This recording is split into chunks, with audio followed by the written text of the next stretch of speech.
찬바람이 불면 내가 떠난 줄 아세요. 여러분 혹시 쓸쓸하신가요? 걱정하지 마십시오. 겨울로 가는 길목에 훈훈한 법바람을 보내드릴게요. 우리들의 법 김일중입니다. 남들이 보기에는 먼지만한 가시 같아도 그게 내 상처일 때는 우주보다 아픈 거예요. 여러분의 먼지만한 상처까지도 제가 법으로 잘 치유해드릴게요. 안녕하세요, 변호사 임지혜입니다. 너에게 난 해질녘 노을처럼 한 변의 아름다운 추억이 되고. 여러분, 저와 함께 법추억 쌓으실래요? 법추억 남자 유재환입니다. 초능력? 그게 뭔데? 사람의 진짜 능력은 공감이야. 법과 공감하는 법을 알려드리겠습니다. 법률신문 기자 박수연입니다. 네, 모두 네, 반갑습니다. 반갑습니다. 예, 오늘 유독 재환 씨의 멜로디 때문에 굉장히 네. 처지네요. 낮게 잡아가지고. 따라라라라라라라. 그거 맞네. 이렇게 가야 되는데. 너에게는 해질녘 노을. 어우. 두 파트로 나눈단 말이에요. 여기 예. 너에게 난 해질녘 노을처럼으로 가려고 에이. 원래 그렇게 가려고 그랬는데. 했다가 뒤에를 못 부를 것 같아서 너에게 난 해질녘 노을처럼 굉장히 낮게 잘 깔았습니다, 저희가. 그렇습니다. 이렇게 네, 근데 명대사가 간간히 나왔어요, 다들. 네. 오늘 진짜 명대사들을 하나씩 공부해 오시나 봐요. 저는 또 정말 저의 영원한 오빠, 우리 강동원 대배우님의 우리들의 행복한 시간에서 제가 발췌해왔습니다. 너무 그 영화 속 그때 대사. 너무 네. 좋았어요. 박소연 기자는 어떤 거였죠, 대사가? 저는 그 최근까지 굉장히 이슈가 됐었던 드라마 무빙의 한효주 씨 대사 오. 네. 따라해봤습니다. 1편부터 다 봤습니다, 진짜. 너무- 그 정도로 네. 재밌었어요. 예. 자, 그러고 보니까 진짜 2023년도도 이제 12월 한 달 정도 남았습니다. 야, 2023년하고 정들기도 전에 벌써 이별을 해야 될 것 같은 느낌이 들어요. 그렇죠, 그렇죠. 여러분들도 아쉬우세요? 아니면 그냥 좀 후련하세요? 저는 후련합니다, 진짜. 후련해. 내 인생에 보물 창고가 있다면 거기에 그냥 넣어두고 다시는 꺼내보지 않을 만큼. 아니, 2023년도에 우리도 만났잖아요. 우리들의 법이 있었는데요. 그거 빼고는 다 뭐 별로였다. 아유, 그렇군요. 부모님과의 사이도 안 좋았다. 어머. 예. 어머님이 많이 서운하시겠네. 엄마 사랑해요. 그래요. 알겠습니다. 2023년에게 한마디 하신다면 임조혜 변호사는 2023년 고마웠다. 고마웠다. 특히 우리들의 법과 함께하면서 그래도 많은 분들에게 법을 좀 쉽게 전달할 수 있었던 것 같아서 뿌듯했다. 이렇게 정리하고 싶습니다. 저도 2023년 진짜 너무 뜻깊었던 게 우리들의 법 촬영하고 준비하면서 공부하는 게 굉장히 많고 배워가는 게 너무 많아서 너무 감사한 마음이 많이 드는 해였습니다. 그렇죠. 예. 자, 아마도 뭐 대부분의 분들이 이제 남은 2023년을 정말 아깝지 않게 더욱더 소중하게 보내기 위해서 힘쓰실 것 같은데요. 자, 오늘도 그런 분들을 위해 법적으로 도움을 드리도록 하겠습니다. 자, 11월의 마지막 주 우리들의 법 출발합니다. 자, 지난 10월에도 법안이 여러 통과가 됐죠. 오늘은 어떤 새로운 법을 살펴볼까요?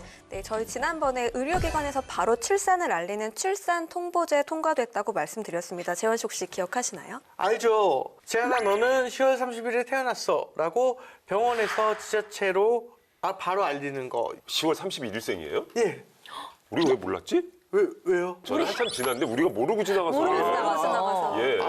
그건 괜찮습니다. 네. 그래요. 생일도 같이 묻은 거예요? 그 창고에? 참고에 우리 2023년 안 뜨게. 아유, 내년에 그래요. 파티 같이 해야겠네요. 내년에. 알겠습니다. 네. 아니, 재환 씨가 말씀해 주신 대로 이 출생 통보제 네. 한마디로 유령 아동을 막는 아주 의미 있는 법이었는데 이번에 또 관련 법이 또 통과가 된 건가요? 네, 같은 취지의 법안이 통과가 됐습니다. 바로 익명의 출산을 가능하도록 하는 보호출산제 법안, 위기 임신 및 보호출산 지원과 아동 보호에 관한 특별법이 지난 10월 국회 문턱을 넘었습니다.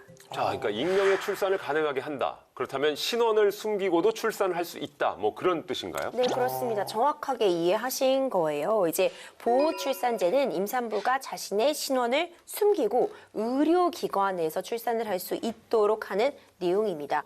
좀 원하지 않는 임신을 한 경우 병원 밖에서 좀 위험하게 출산을 하는 경우가 발생할 수도 있잖아요. 하지만 익명으로 출산이 가능하게 되면 아무래도 산모나 아이 모두 생명을 보호할 수 있는 의료기관 그 테두리 안에서 출산을 할 수 있다는 장점이 있을 수 있습니다. 또 아기가 유기되거나 살해되는 상황을 막을 수 있지 않을까 한다는 판단에서도 만들어지게 된 거죠. 네, 최근에 제가 충격을 너무 받은 게 그 쇼핑몰 화장실에서 아이가 태어났다는 것을 기사로 접하고서 너무 영화 관련한 사건들이 많이 일어난다고 생각을 했거든요. 맞습니다. 특히 영아 유기 사건은 매년 꾸준히 이제 발생을 하고 있는 사건인데요. 경찰청에 따르면 영아 유기 사건 발생 건수는 2010년에 62건이었던 것이 2018년에는 183건까지 늘었었고요. 2020년에 107건, 2021년에 77건으로 약간 줄어드는 양상을 보였지만 유기 살해와는 별도로 지난 7월 초에 전국에서 출생 신고가 안 된 영아 가운데 경찰 수사가 진행된 게 600건이 넘었다고 합니다. 상당히 심각한 상황이라고 볼 수 있습니다. 야, 가뜩이나 뭐 저출산 국가다라는 오명도 있었는데 거기에 유기 이건 비극이거든요. 참 씁쓸한 현실인 것 같은데 근데 이렇게 되면 또 산모가 너무 쉽게 양육을 포기하는 거 아닌가 그런 걱정도 좀 드는데요. 맞습니다. 바로 이런 걱정 때문에요. 출생통보제와 함께 통과가 안 되고 논의가 더 필요했다. 이렇게 설명을 드릴 수 있을 것 같아요. 실제로 오스트리아에서는요. 익명 출산이 허용된 다음에 오히려 영아 살해율이 절반 이하로 감소했다는 연구 논문이 발표가 되기도 했습니다. 그러니까 영아의 살해와 유기 이런 극단적인 상황을 막기 위해서 어떤 처벌보다는 보호가 먼저라는 점이 좀 강조될 필요가 있는 것 같은데요. 그러니까 익명으로 출산을 하니까 아이를 포기해도 돼. 이런 관점보다는요. 임산부가 아이를 지키고 양육할 수 있게끔 도와주는 법이다. 이렇게 생각해주면 좋을 것 같습니다. 그럼 보호 출산하면 어떻게 되는 건가요? 뭐 무조건 정부가 좀 보살펴주는 건가요? 일단 변호사님 말씀처럼 보건복지부에서도 임산부가 직접 아동을 양육할 수 있도록 최대한 지원하는 걸 우선으로 하겠다는 입장을 밝히고 있습니다. 그래서 절차를 보면 먼저 지역이나 중앙상담기관과 양육정보 같은 걸 상담하거나 교육을 받게 되는데요. 그래도 나는 보호 출산을 하겠다라고 한다면 가명과 관리 번호가 생성이 돼요. 이걸 이용해서 검진을 받고 출산을 하게 되는 겁니다. 그리고 보호 출산된 아이는 지자체에 인도를 한 다음에 아동을 보호하면서 입양 등 절차를 밟게 되는 거죠. 그러니까 가장 좋은 건 진짜 산모가 아이를 양육하는 걸 텐데요. 아이를 포기하지 않게 상담 교육하는 과정도 굉장히 중요할 것 같습니다. 그런데 이 해외 여러 국가에서는 베이비박스 이걸 이제 법적으로 운영된다라는 얘기를 들었는데 맞습니까? 맞습니다. 미국은 모든 주에 안전한 피난처법이 적용이 되고 있습니다. 신생아를 지정된 베이비박스에 맡길 수 있게 돼 있는 건데요. 이렇게 이 안전한 장소에 아이를 두고 간다면 부모는 기소되지 않습니다. 그러니까 베이비박스가 어디에 있냐면 뭐 병원, 소방서, 구청, 동사무소 같은 거의 모든 공공기관에 있다고 볼 수가 있는 건데요. 미국뿐만이 아니고 베이비박스가 설치된 나라는 뭐 독일, 체코, 일본 등 전 세계 한 20개국 가까이 되거든요. 그렇게 해서 보호받은 아이들이 4,000명 가까이 된다고 합니다. 그런 베이비박스라는 게 우리도 혹시 있지 않나요? 네, 우리도 베이비박스 뭐 언론에도 많이 등장했고 뉴스에서도 한두 번씩 들어보셨을 것 같아요. 네. 근데 우리나라의 베이비박스는 정부 기관이 아닌 곳에서 지금 운영을 하다 보니까 뭔가 불법도 합법도 아닌 그런 영역에 놓여져 있었습니다. 현행법에 따르면 베이비박스에 아이를 넣더라도 상담을 거치지 않고 그냥 두고 떠난다면 유기죄로 처벌을 받을 수도 있는 그런 상황이거든요. 이제는 국가가 좀 자발적으로 직접 나서서 출산을 돕고 지원하고자 하는 의지가 있으니까요. 좀 좋은 변화가 있지 않을까 기대를 해봅니다. 그렇군요. 근데 이 베이비박스 하니까 생각나는 영화가 한 편 있습니다. 어떤 영화죠? 바로 브로커라는 네, 영화입니다. 이 영화 브로커에 보면은 영화 속의 소영이가 이제 경찰한테 붙잡혀서 자신의 아이를 넘기면서 하는 대사가 있습니다. 그렇죠. 우선이는 버려진 아이가 아니야. 지켜진 아이야. 라는 보호 출산제가 정말 세상의 많은 소영이를 위해 또 소중한 생명을 위한 우리 아이를 지키는 법이라는 생각이 들고요. 부디 그 역할을 잘 해줬으면 하는 바람도 가져보도록 하겠습니다. 자, 계속해서 이제는 우리 모두를 지키기 위해서 나선 입법자들 만나봐야 되겠죠? 오늘의 주인공은 바로 이분입니다.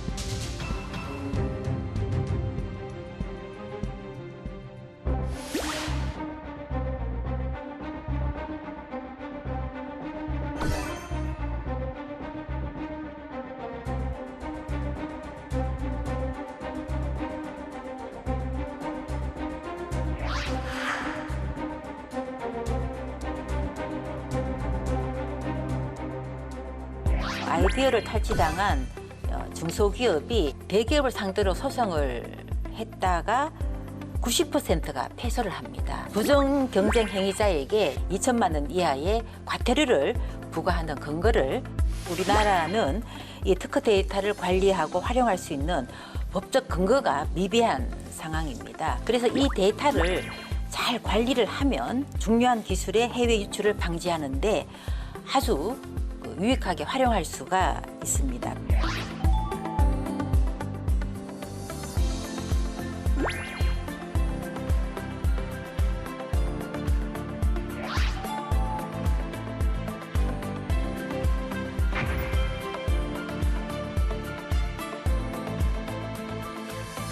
하나의 중견기업을 이끄는 총수에서 이제는 국회를 대표하는 실물경제 전문가로 이름을 떨치고 계십니다. 국민의힘 한무경 의원 자리해 주셨네요. 어서 오세요. 네, 안녕하세요. 어서 오세요. 안녕하세요. 반갑습니다.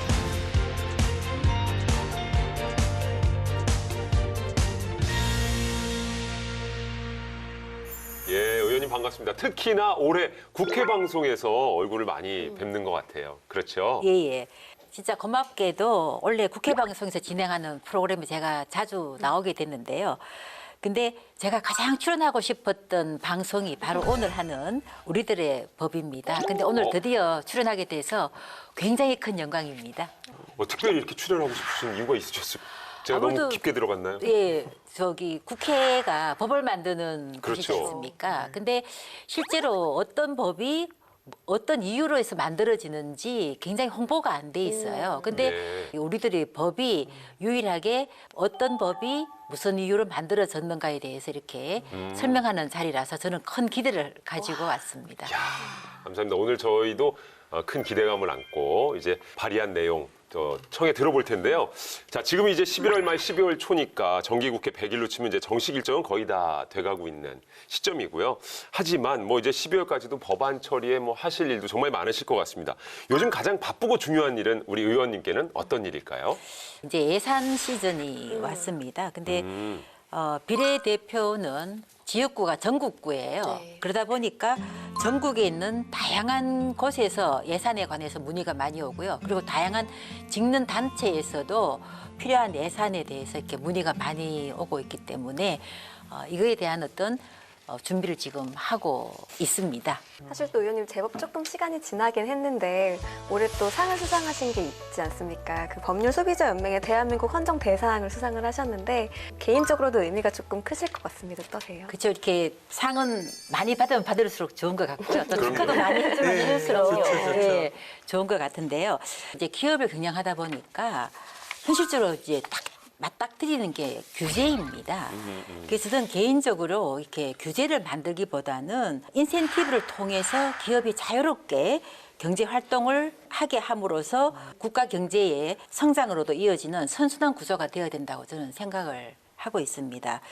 그래서 혹시 우리 여기 계신 분들에게 제가 한 가지 질문하겠는데요. 중소기업에 대한 대표적인 명칭을 혹시 알고 계시나요? 야, 중소기업의 대표적인 명칭.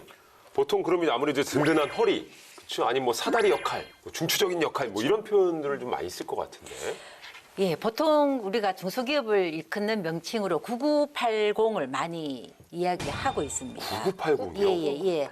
그게 이제 무슨 말이냐면 우리나라 전체 기업의 99%가 중소기업이고 또 중소기업의 전체 근로자의 80%가 중소기업에서 고용하고 있다는 그런 의미로 99%의 중소기업이 잘 성장한다면 80%의 근로자가 정말 행복해지지 않겠나라는 그런 생각을 항상 하고 있습니다. 예. 의원님께서 이렇게 중소기업, 우리나라의 기업 문화를 정착하기 위해서 많은 일들을 해오시고 계시는데 입법 활동들도 이런 부분에 초점을 많이 맞추셨던 것 같아요. 그중에서도 특히 기억에 남는 그런 입법들 소개 좀 부탁드릴게요. 첫째 하나는 납품대금 연동제를 법제화한 대중소기업 상생협력 촉진에 관한 법률이고요. 또 다른 하나는 여성기업 주관을 지정한 여성기업 지원에 관한 법률을 들 수가 있습니다. 납품대금 연동제는 14년 만에 중소기업의 수건이 해소된 법안인데요. 간단하게 말하면 원자재 가격이 10% 이내에 변동이 있다면 그 변동분을 납품 대금에 반영해 주는 것을 법률로 지정한 법안입니다. 근데 이제 이 법안이 정말 어렵게 통과가 됐습니다. 어렵게 통과된 만큼 대중소기업 간의 공정한 거래 환경 조성에 밑거름이 됐으면 하는 게 제 바람이고요.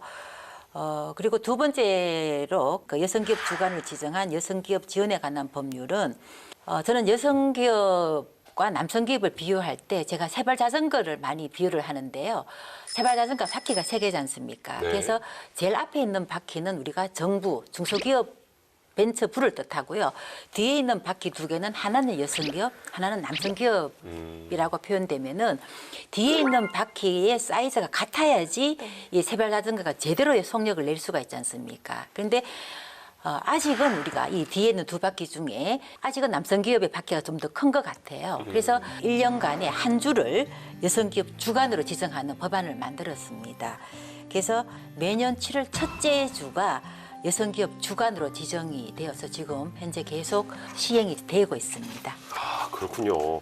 이렇게 잠시 얘기를 나눠봤을 뿐인데도 우리 한무경 의원님께서는 정말 우리나라의 경제, 이 기업의 활성화를 위해서 정말 온 힘을 쏟고 계신다는 생각이 들고요. 오늘 입법자들 살펴볼 법안도 아마 그와 관련된 법안일 거라고 예상이 됩니다. 자, 한무경 의원님의 우리의 소중한 산업재산을 지켜라. 그 첫 번째 법안부터 열어보겠습니다. 내 소중한 특허 기술을 지켜주세요. 부정경제방지법 그리고 발명진흥법 개정안입니다. 특허 기술이라는 건 정말 나날이 계속해서 쏟아지고 있는데 어느 정도나 많이 이 특허 출원이 되고 있는 건가요? 예, 2022년 기준으로 보면요. 우리나라 특허 출원 건수는 55만 6,436건입니다. 다시 말하면 하루에 1,524건이 출원되고 있다고 볼 수 있습니다. 예. 엄청난 양이거든요. 근데 이제 권리별 출원 건수는 우리가 알고 있는 상표가 제일 많습니다. 제일 많고 다음이 특허 디자인, 실용신안 이런 순으로 출원이 되고 있는데 우리나라는 세계 특허 5개 주요국, 즉 IP5 중에 한 나라입니다. 그렇군요. 기업에게는 큰 자산이고 또 기업 가치를 높이는 데는 아주 큰 역할을 하는 것이 특허다라고 할 수가 있을 것 같은데 만약에 이것을 빼앗긴다. 누군가 내가 낸 특허를 가로챈다. 재한 씨 어떨 것 같아요? 능지처참을 해야죠. 공지처참. 네네. 아주 예. 가만 놔두지 않을 겁니다, 진짜. 그리고 탈취 문제는 굉장히 기업에서 아주 심각한 문제로 다루고 있다는 얘기를 들었어요. 그래서 실제 현장에서는 어떤 조치가 취해지는지도 좀 궁금하긴 합니다. 예, 요즘 많은 기업들이 이제 미래 먹거리, 네. 미래 성장 동력을 발굴하는데 온 힘을 쏟고 있습니다. 대기업, 중소기업 할 것 없이 이제 그러다 보니 대기업들이 이미 진입한 스타트업의 기술이나 BM, 비즈니스 모델이거든요. BM으로 새로운 산업에 진출하는 경우가 빈번합니다. 영양제 디스펜스라는 사업 아이템을 두고 대기업인 롯데 헬스케어와 신생 스타트업인 알고케어 같은 기술 탈취 분쟁 사례도 있고요. 혈당 관리 플랫폼 사업을 놓고서 분쟁 중인 카카오 헬스케어와 닥터 다이어리도 지금 현재 아직 해결이 안 되고 있는 중이고요. 네. 예, 근데 보통 이 기술 탈취 유형을 보면 대기업이 스타트업에게 투자를 하겠다, 또 협업을 하겠다 이렇게 제안하면서 그 스타트업이 가지고 있는 정보나 시스템에 대한 제공을 요청을 합니다. 예. 그럼 그 사이에 기술을 탈취하는 시도가 자주 발생하고 있다고 볼 수가 있습니다. 그렇군요. 특히나 이 특허 관련된 소송으로 인해서 뭐 기업이 휘청거린다든지 마비가 된다든지 하는 일들을 종종 볼 수가 있는데 그만큼 상당한 시간과 비용이 들기 때문이라는 생각이 듭니다. 이런 데이터가 좀 나와 있나요? 네, 데이터가 있습니다. 대통령 소속 국가지식재산위원회에서 발간한 지식재산 보호정책 집행 연차 보고서에 따르면요. 2021년을 기준으로 했을 때 특허 침해 소송 민사 1심에 걸리는 시간은 평균 554일이었습니다. 여기서 집계되지 않은 형사소송이나 1심에 대한 항소 기간까지 고려를 하면 실제로는 더 많은 기간이 이제 소요되고 있다고 볼 수 있는 거거든요. 이렇게 되면 중소기업에겐 정말 치명적일 것 같은데 의원님 어떻게 보시는지 한 말씀 여쭙고 싶습니다. 이게 법정 다툼으로 들어가게 되면요. 시간이 엄청 많이 소요가 돼요. 진짜 그러네요. 그리고 설사 이제 중소기업이 모든 열정을 쏟아서 승소를 했다 하더라도요. 이 소송 비용으로 인해서 빚더미 않는 사례가 아주 많습니다. 그리고 지금 현재 통계적으로 보면 대기업을 상대로 소송을 했다가 90%가 패소를 합니다. 패소를 하고 항소심까지 가면 거의 100%가 중소기업이 패소를 한다고 합니다. 이게 참 안타까운 현실인데요. 실제로 이게 항소심까지 가게 되면 중소기업에게는 더 어려운 상황으로 갈 수밖에 없다고 봅니다. 근데 이런 문제 때문에 현재 이제 산업재산권 분쟁 조정 제도를 비롯해서 여러 제도들이 운영되고 있지 않습니까? 그런 게 좀 크게 효과는 없는 걸까요? 예, 이제 지금 특허청이 기술 보호를 위해서 이렇게 세 가지 제도를 운영을 하고 있습니다. 첫째 하나는 산업재산권 분쟁 조정 제도, 두 번째는 기술 경찰 제도, 세 번째는 부정경쟁행위 행정조사 제도, 이런 제도를 운영을 하고 있는데요. 먼저 이 산업재산권 분쟁 조정 제도는 특허 분쟁을 전문가의 조정으로 당사자 간의 합의를 통해서 이제 해결하려고 하는 그런 제도이고요. 두 번째로 기술 경찰 제도는 특허청의 수사관이 특허 침해 행위를 수사하는 제도입니다. 그리고 세 번째로 부정경쟁행위 행정조사 제도는 부정경쟁행위를 직접 조사해서 시정을 권고하거나 또는 불이행 시에는 위반 사항을 공표하는 그런 제도인데요. 그런데 이 세 가지 제도가 지금은 다 개별법으로 이렇게 분산되어 있습니다. 그래서 아이디어를 탈취당한 중소기업이 어떤 데를 어떻게 활용해야 되는지 이에 대해서 알기가 지금 현재 굉장히 어렵게 되어 있어요. 그러다 보니까 실제로 중소기업의 신속한 구제 지원이 되지 않고 있는 게 지금 현재의 상황이라고 볼 수가 있습니다. 네. 의원님이 말씀해 주신 것처럼 이런 문제를 해결하기 위해서 너무 많은 시간과 돈, 인력 등이 투자되다 보니까 이런 데 들어가는 품을 줄여주시겠다 이런 취지에서 법안이 나타난 것 같아요. 그럴 목적으로 부정경쟁방지법과 발명진흥법 개정안 내신 것 같은데요. 핵심 내용도 좀 짚어주세요, 의원님.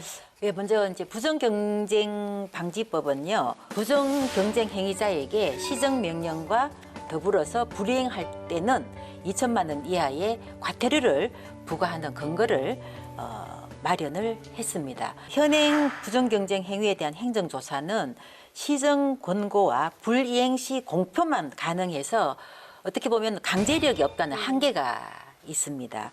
그리고 이제 발명진흥법은 산업재산분쟁종합지원센터를 통해서 원스톱 분쟁 해결 체계를 구축하려고 하는 것이 목적입니다. 그렇군요. 이게 제도 컨트롤 타워를 만들자는 말씀이신 것 같은데 확실히 그렇게 되면 굉장히 시간도 효율적으로 또 해결도 빨리 될 것 같은데요. 맞습니다. 어떤 강제력이 없으면 이런 부분이 사실 끝까지 이행되기가 어려운 부분이 있거든요. 그리고 의원님 법안을 보니까요.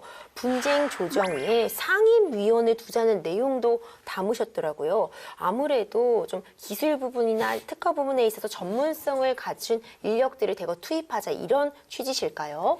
예, 그렇습니다. 기존의 기술분쟁조정위원회는 비상임위원으로만 구성이 되어 있었습니다. 그러다 보니까 아무래도 좀 전문성이 떨어질 수밖에 없고 그리고 처리 기간도 꽤 긴 편이었어요. 그래서 이 개정안은 분쟁조정위원회에 상임위원을 둠으로써 좀 전문성을 두고 그리고 일 처리도 빠르게 할 수 있도록 그런 어떤 적시성을 확보하려는 것이 목적이고요. 그리고 앞으로 아마 제가 봤을 때 이런 기술 탈취 관련된 건은 굉장히 많이 증가할 것으로 보고 있기 때문에 이 부분은 반드시 필요하다고 보고 있습니다. 자, 그러니까 결국 뭐 산업재산권 분쟁 종합지원센터를 만들자, 분쟁 조정위에 상임위원을 두자라는 이제 요약이 될 것 같은데 통과가 된다면 어떤 효과를 기대해 볼 수 있을까요? 만약에 이제 피해를 입은 기업이 있다면요. 피해를 입은 기업이 한 번 신청하면 적절한 분쟁 방법을 다 지원을 해줍니다. 원스톱으로. 그리고 또 다른 제도가 있다면 다른 제도와 연계되도록 해주기 때문에 중소기업 입장에서는 시간과 비용이 굉장히 절약이 되는 그런 장점이 있다고 봅니다. 예, 중소기업 9980. 예, 99%나 차지하는 줄 오늘 또 처음 배우게 됐는데 그런 중소기업에게 정말 힘을 실어줄 수 있는 법안이 될 것 같고요. 자, 계속해서 한무경 의원님의 우리의 소중한 산업재산을 지켜라 두 번째 법안입니다. 든든한 특허 데이터 컨트롤 타워가 필요해.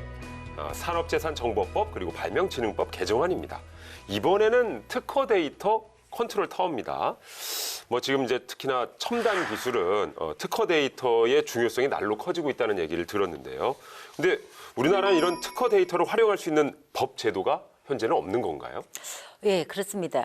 최근 글로벌 국가 간 기술 패권 경쟁이 더욱 심화되고 있지 않습니까? 그러다 보니 국내 기술이 해외 유출 사례도 아주 빈번하게 발생이 되고 있는 상황이고요. 특히 전 세계 특허 출원 건수가 매년 300만여 건에 이르고 이 과정에서 생성되거나 수집된 데이터는 무려 5억 3천만 건입니다. 5억 3천만 건이요? 어마어마하죠. 어떻게 보면. 예. 그래서 이제 이 데이터는 최신 특허 기술이나 발명자의 정보가 다 담겨 있어요. 그래서 이 데이터를 잘 관리를 하면 중요한 기술의 해외 유출을 방지하는데 유익하게 활용할 수가 있습니다. 근데 아직 우리나라는 이 특허 데이터를 관리하고 활용할 수 있는 법적 근거가 미비한 상황입니다. 그래서 두 가지 법안을 내시게 된 것 같은데 먼저 발명진흥업법 보니까요. 기존 법에서 삭제를 해야 되는 내용이 굉장히 많네요, 의원님. 왜 이렇게 된 건가요? 네, 현재 산업재산정보에 관련한 내용은 발명진흥법에 규정이 돼 있어요. 그런데 이제 이 법에는 산업재산정보의 활용에 대한 근거는 없습니다. 그러다 보니 기술 유출 방지나 보호를 하는데 아주 한계가 있어요. 그래서 만들어진 법이 이번에 제가 발의한 법인데요. 산업재산정보 활용 촉진법이고요. 이 법에 기존의 발명진흥법에 있던 산업재산정보와 관련한 조항들이 모두 이관을 했습니다. 그래서 이제 발명진흥법 그리고 산업재산정보활용촉진법 같이 동행해야 할 법안으로 봐야 되는 거군요. 예, 예. 내용들이 제법 좀 많을 것 같은데 법안 내용을 정리해 주신다면요? 특허 데이터에 대한 정의가 일단 먼저 들어가고요. 그리고 공개된 산업재산 정보는 수집과 가공을 통해서 이용할 수 있도록 그렇게 구성이 되어 있습니다.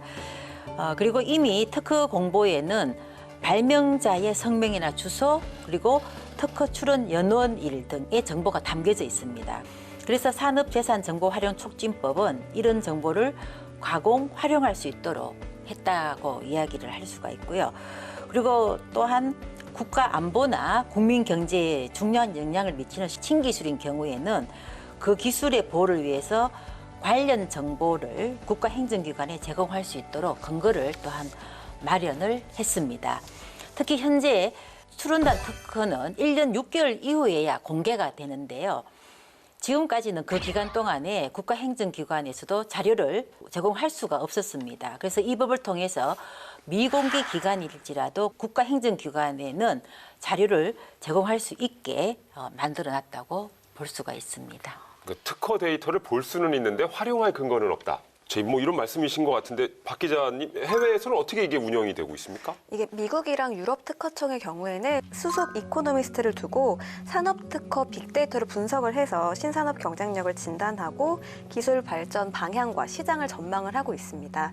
또 중국의 경우에도 특허 빅데이터를 종합 분석해서 지식재산 정책, 산업 계획 이런 거에 대한 방향을 제시하는 특허 지침을 국가 표준으로 지정을 했습니다.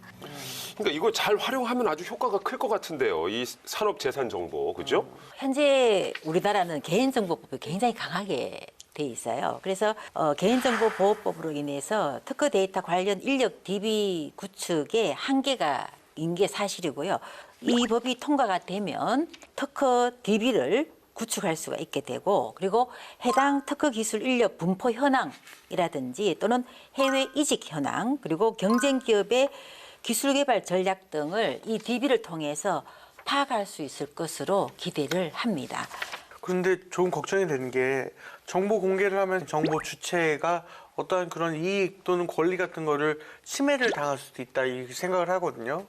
이런 문제를 막을 좀 제어 장치라던가 뭐 선 이런 것들을 두었을까요? 예, 충분히 이제 그런 걱정들을 하실 수 있는데요. 네. 이번에 이제 관계 부처인 개인정보보호위원회 의견에 따라서 개인정보가 포함되는 경우 정보의 이용 제공 범위를 아주 명확하게 규정을 해서 보호할 수 있는 장치를 마련을 했습니다. 그리고 또 출원 중인 산업재산에 관한 비밀 제공에 대해서 비밀 유지 의무와 벌칙 규정이 명시되어 있어서 아마 크게 그렇게 걱정을 안 하셔도 될 것 같습니다. 예. 네. 정말 이렇게 되면 이제 산업재산을 관리하는 관련 담당 기관의 역할이 굉장히 중요해질 거라는 생각도 들고 그럼에도 이런 시스템이 잘 구축이 된다면 결국 중소기업에게는 희소식이 될 것 같다라는 생각이 듭니다. 아무래도 이제 특허청의 어깨가 더 무거워지겠죠. 이 법들을 만들어서 잘 수행한다는 게 이제 특허청에서 굉장히 어깨가 무거워지는데요. 최근에 이제 대기업과 이 스타트업 간의 기술 분쟁이 생각보다 굉장히 많이 발생을 하고 있습니다. 그래서 이제는 좀 정부가 책임을 지고 이런 기술 탈취 문제를 해결해야 되지 않겠나 이렇게 생각을 하고 있습니다. 그리고 또 제가 발의한 법안이니까요. 좀 빨리 통과가 되기를 바라고요. 제가 잘 챙겨보도록 하겠습니다. 예, 저희도 이제 저희 프로그램 나오셨으니까 지켜보고 또 응원을 할 텐데 오늘 크게 두 가지 테마로 나눠 얘기해봤습니다만 네 가지 법안이 모두 다 연결이 되는 법안인 것 같습니다. 우리의 뭐 산업기술 또 재산을 지키면서도 기업 발전을 위해서 잘 활용할 방안이라고 생각을 하게 되는데요, 진짜. 맞습니다. 또 워낙 의원님이 오랜 기간 이제 기업에 몸담고 계시다 보니까 특히 최근에는 또 중소기업 탄소 중립법을 내셨더라고요. 워낙 이 탄소 중립이 우리나라에선 특히 좀 대기업 중심으로 논의가 되고 있었는데 그렇기 때문에 중소기업의 이 탄소 중립법 차별성을 갖고 있는 것 같네요, 의원님. 예, 맞습니다. 중소기업은 대기업과 비교했을 때 사실 인력도 부족하죠. 자본도 부족하죠. 정보도 부족하죠. 이런 상대적으로 이 탄소 중립 정책의 실천력이 굉장히 좀 뒤처지고 있는 게 현실입니다. 그리고 이제 윤석열 정부는 2018년 대비 2030년까지 온실가스 배출량을 약 40% 감축하겠다는 목표를 설정을 하고 있는데요. 그렇게 되려면 대기업뿐만 아니라 중소기업도 적극적으로 참여를 해야만이 그 목표를 달성할 수가 있기 때문에 중소기업이 자발적으로 온실가스 감축에 나설 수 있도록 실질적인 좀 혜택을 주는 그런 내용이 담겨져 있습니다. 이 부분에 대해서는 여야 간 이견이 조금 없을 것 같은데 어떻습니까?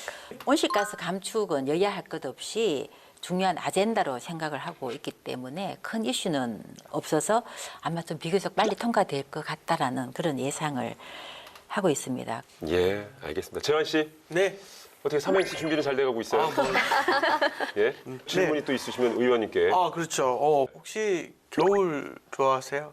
저는 사계절 중에서 겨울을 제일 좋아해요. 오, 진짜요? 진짜요? 예, 예. 제가 겨울이 되면은 네. 이렇게 추워지잖아요. 네. 추운 게 겨울이잖아요. 네, 저 네. 추워지면 저는 이게 뭔가 이렇게 제 자세부터가 딱 이렇게 똑바로 이렇게 서는 듯한 느낌. 그리고 그래요? 이 정신도 굉장히 그 추운 날씨에 맞게끔 이렇게 정돈된 느낌을 제가 많이 가져요. 침엽수. 예. 네네. 예, 그래서 제가 산을 좋아합니다. 겨울 산이요. 산도 좋아하시고. 눈이 많이 와 있어요. 그럼 예. 걸어 가시겠어요? 아니면 안 걸어 가시겠어요? 저는 눈 오는 산을 맨발로 걷고 싶은 게 제 로망입니다. 진짜로. 열이 많으신가 봐요. 맨발로 예, 예. 걸으시면. 요즘 확실히 저 예전에 비해서 근데 눈 구경이 좀 어려워진 거는 또 사실이고 이제 올해도 정말 한 달밖에 남지 않았는데요. 자, 개인적으로 또 이루고 싶은 일, 또 21대 국회 마무리는 또 어떻게 짓고 싶으신지도 여쭤보겠습니다. 제가 이 국회에 들어오면서 국민의 눈높이에 모든 걸 맞추어서 제가 의정 활동을 하겠다라는 그런 초심을 가지고 있는데요. 지금도 제가 그 초심이 흐트러지지 않도록 제가 항상 저 자신을 다집니다. 특히 우리 국회가 서로 이렇게 지금 현재 굉장히 정쟁의 장으로 지금 변해가고 있는데요. 저는 개인적으로 이제는 좀 더 미래를 향하는 협치의장이 됐으면 좋겠다라는 그런 소망 하나 가지면서 마지막 의정 활동을 하려고 생각하고 있습니다. 그러시군요. 오늘 정말 한모경 의원님과 말씀을 나눠봤는데 박수영 기자도 응원과 또 당부의 메시지를 전해주신다면 우리 의원님께. 네, 오늘 의원님 말씀을 이제 경청해서 들었는데 저는 사실 경험이 가진 힘이 굉장히 크다고 생각하는데 의원님이 내신 법안을 살펴보면서 그동안 기업 활동하시면서 했던 그 경륜이 다 묻어나 있다는 걸 되게 많이 느꼈거든요. 그래서 뭐 앞으로 의정 활동도 같은 마음으로 제가 응원하도록 하겠습니다. 네. 감사합니다. 삼행시 한번 운 좀 띄워주세요. 그래요? 왜 여기서? 한, 한 기업의 경영인으로서 무, 무용담이 얼마나 많으시겠느냐마는 경청하는 국회의원으로 남아주셔서 정말 감사합니다. 감사합니다. 아주 그 고심 끝에 멋지게 또 멋지게. 마무리하셨습니다. 그리고 실제로 의원님께서 정말 경청하고 만드셨다는 그럼요. 생각이 들어서요. 그러면 재환 씨는 오늘은 삼행시 쉬어요. 네. 예. 왜냐면 제가 마지막 거가 경청하겠습니다. 아 그래요? 네네. 앞에 건 달랐어요? 앞에 건 조금 달랐지만 예. 어쨌든 경청하겠습니다로 가는 그 빌드업은 똑같았어요. 네. 그래요? 네. 네. 다른 거 한번 해봐요. 경청해. 다른 거 예. 네. 자 그러면 한입 하실래? 좋아. 분위기 좋아요, 지금. 무말랭이 무침이에요. 자 오늘 한무경 의원님 모시고 정말 우리 중소기업의 힘 그리고 우리 기업을 위해서 얼마나 힘쓰고 계신지를 다시 한번 좀 확인해 봤고요. 남은 정말 21대 국회 끝까지 힘써 주시길 저희도 응원하도록 하겠습니다. 네, 초대해 주셔서 감사합니다. 예, 오늘 한무경 의원님과 함께한 시간이었습니다. 감사합니다. 감사합니다.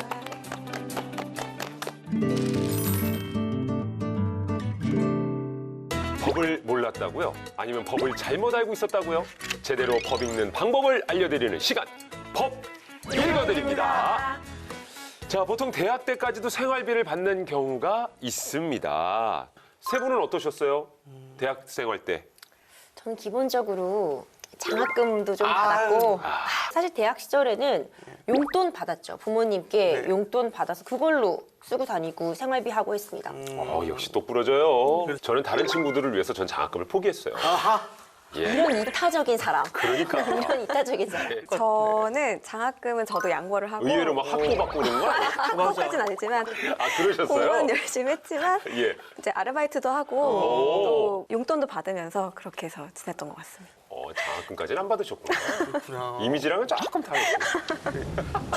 전 의외로 올 장학금 막 이렇게 올 장학금까지는 아닌데 반장학금? 네, 반장학금 와. 진짜. 네, 장학금에다가 예. 과외를 제가 좀 했는데 무슨 과목 했어요, 재원님? 과외는 국영수 다 했어요. 오, 네. 와. 재원님 공부 네. 엄청 잘했다고 유명하잖아요. 감사합니다. 오. 네, 저는 그랬어요. 자, 학창 시절 얘기는 여기까지 하도록 하겠습니다. 자, 우리나라 지금 이제 경제적인 여유가 없어서 부모와 동거하는 여전히 뱃속의 아이처럼 이 캥거루족이라 불리는 그런 청년들도 많다는 얘기를 들었습니다. 그런데 이렇게 생활비로 받는 돈은 증여일까요, 아닐까요? 자, 오늘 법 읽어드립니다. 사연은 바로 이 생활비에 대한 이야기라고 하는데요. 사연 속으로 들어가 보시죠. 헤이 일중 렛츠고 파리 야. 팔이나 하는 소리 하고 앉아있네. 에이, 안 돼. 나 오늘 아르바이트 해야 돼. 요 너는 유학까지 와서 웬 알바 렛츠고 파리 하자. 아 진짜 왜 자꾸 팔이야. 너 나가. 집이 어려우니까 내가 벌어 써야지. 할머니 보냈어. 요. 아이고 우리 강아지 어이구 유학 가서 힘들지. 그럼 할머니가 보냈지. 오늘도 공부 잘했고. 그럼 그랜마루 난 내일 스터디만 해. 넉넉히 보냈어. 아이고 우리 금쪽 같은 내 새끼 영어 는 것 좀 봐. 할미가 이번에는 10장 보냈어 10장. 부족하면 또 얘기해. 와우 10장씩이나. 와우 땡큐 so much. 사랑해요. 넌 진짜 참 좋겠다. 그래 초등 영어 정도만 해도 칭찬받고. 부럽다. 할머니 안 돼요. 할머니 떠나면 안 돼요. 걱정 말어. 할머니께서 너한테 이미 재산을 남기셨잖니. 건물. 그랜마 완전 땡큐예요. 헬로 누구세요? 유엘 씨죠? 증여세 2억 8천만 원 고지차 연락드렸습니다. 예? 증여세가 2억 얼마라고라? 할머니께서 지난 4년간 3억 넘게 용돈 보내셨죠? 잘 쓰셨고요. 네, 잘 받고 잘 썼죠. 단순히 생활비로 쓴 건데요. 그 큰 돈을 단순 생활비로? 증여예요. 증여세 꼭 납부하세요. 아니 무슨 학비 용돈이 증여예요? 난 못 내요. 됐고 그럼 누나 빠빠이. 또 야 이렇게. 야 우열 씨가 이렇게 신나서 연기하는 거 처음 봤어요. 그러니까요. 신명나게 연기를 하시더라고요. 오늘 네. 내 주인공이라 가지고 약간 감정이입을 제대로 하신 것 같은데 진짜 네. 4년간 3억 넘게 이걸 생활비를 보내주셨단 말이죠. 네.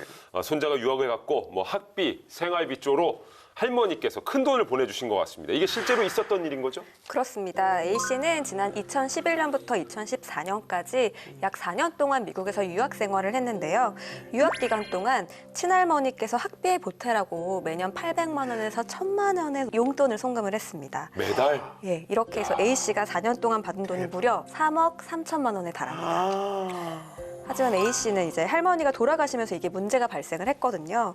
과세 당국이 유산 상속 과정에서 할머니가 A 씨에게 학비 명목으로 보낸 돈을 사전 증여 재산으로 보고 증여세 2억 8천만 원을 납부하라고 한 사건입니다. 왜 액수가 어마어마하네요. 근데 이게 학비라고 보낸 용돈이 생활비인데 A 씨 입장에서 황당할 수밖에 없을 것 같은데 소송했나요? 네, A 씨는 이 할머니가 유학 당시에 자신에게 주신 용돈이 상속세 및 증여세법 제46조에 명시된 비과세되는 재산 중에 생활비와 교육비에 해당한다면서 증여세 부과 처분 취소 소송을 제기를 했는데요. 법원은 그 주장을 받아들이지 않았습니다. 이게 우리 MC님도 그렇고 저도 그렇고 대학 다닐 때 학비 같은 부분 부모님께 지원 분명히 받은 부분 있잖아요. 그렇죠. 생활비도 우리가 직접 직업을 갖고 돈을 벌기 전에는 부모님으로부터 지원을 받을 수밖에 없잖아요. 그렇죠. 그러니까 우리나라 법에서 보면은 상속세 및 증여세법에서 비과세되는 증여재산 조항에 생활비나 교육비가 포함이 되어 있습니다. 그러니까 생활비나 교육비로 부모님이 주시는 돈 같은 경우에는 증여세 같은 걸 내지 않는다는 그런 예외 조항이 마련되어 있는 거죠. 그런데 단서가 붙어 있습니다. 소득이 없는 가족에게 통상적인 수준의 어떤 생활비나 학비를 지급한 경우에 비과세에 해당된다고 볼 수 있거든요. 유학 가기 전에 이미 건물 같은 부분도 상속받았다고 했잖아요. 그럼 임대 수익도 있기 때문에 지금 통상적으로 벌어들이는 수익도 있는 상태에서 또 평소에 필요한 것보다 훨씬 많은 금액을 지원받았기 때문에 이 특례 조항에 들어가지 못하고 증여세가 이렇게 부과되게 된 거죠. 그러게요. 근데 진짜 뭐 어쨌든 4년간 3억 3천만 원인데 증여세로 2억 8천만 원입니다. 이거 원래 이렇게 높아요, 비율이? 그러니까 한 대를 건너서 증여를 받게 되면 할증이 붙거든요. 부모에게 갔다가 얼른 자식에게 와야 되는데 조부모가 바로 손자에게 하면은 가산이 되는 부분이 있습니다. 근데 그런 부분까지 더해진 것도 있을 것이고 이전에 건물도 받은 것도 있고 현찰도 받은 것이 더해지니까 이 정도 증여세는 충분히 나올 수 있죠. 그렇군요. 그러니까 3억 3천에 대한 증여세가 2억 8천은 아니다. 그렇죠. 예. 근데 요즘에 뭐 화폐 가치가 떨어졌다 뭐 해서 어디까지가 사회 통념상 인정되는 용돈인지 감이 안 잡힐 수도 있는데 법적으로 규정된 게 있습니까? 네, 국세청에서는 가족 간 이뤄지는 증여에 대한 세금 공제 한도를 규정을 하고 있습니다. 그러니까 증여한 날로부터 10년 이내에 배우자에게는 6억 원, 성인 자녀에게는 5천만 원, 미성년 자녀에게는 2천만 원, 형제자매, 며느리 사위에게는 1,000만 원까지 증여한 경우에는 세금을 부과하지 않습니다. 그런데 그 공제 한도를 초과하면 초과한 부분에 대해서만 증여세를 부과하고 있는 겁니다.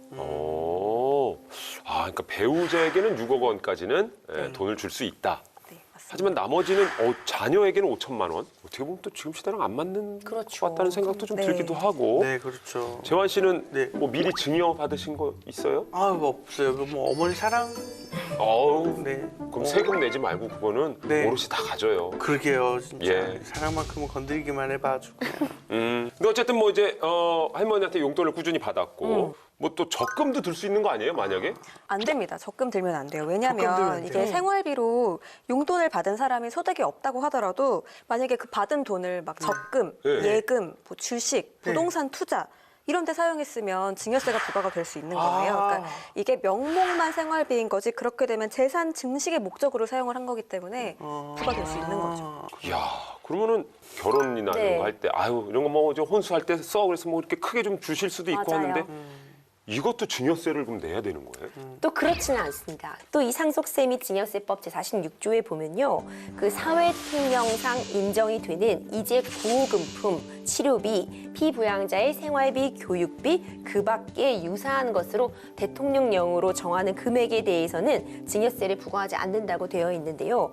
여기에는 학자금, 장학금, 기념품, 축하금, 혼수용품 같은 것들이 포함이 되게 됩니다.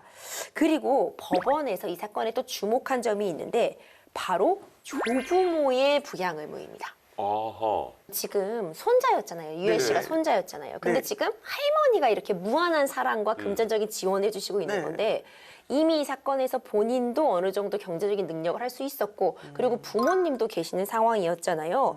그렇기 때문에 지금 이 상속세 및 증여세법에서 정하고 있는 부양 의무가 없는 조부모, 그러니까 할머니가 할아버지가 부담한 이 손자의 교육비나 그런 생활비는 증여세 부과 대상이라고 정하고 있습니다. 그렇기 때문에 법원은 할머니의 부양까지는 불필요하다 이렇게 본 것이죠. 오늘 사연이 굉장히 유익한 것 같습니다. 특히나 이 증여와 관련해서 아마 궁금하신 분들도 어르신분들 중에 많이 계실 것 같은데, 자, 한마디로 오늘 사건 요약하자면 재환 씨가 해주시죠. 할머니가 손주를 사랑해서 건넨 용돈도 증여가 될 수 있다. 아, 그래요? 네. 예. 그러니까 뭐 가끔 몇십만 원 정도 이렇게 용돈으로 주는 건 모르겠습니다만은 법에 규정된 이 통상적인 생활비보다 몇 배가 되는 돈을 보내도 또 그것을 받아서 재산 증식에 써도 안 된다. 자, 저희가 준비한 내용은 여기까지입니다. 다음 시간에도 여러분이 꼭 알아야 할 법과 함께 돌아오도록 하겠습니다. 힘차게 외치면서 마무리하겠습니다. 우리들의 법 함께해요.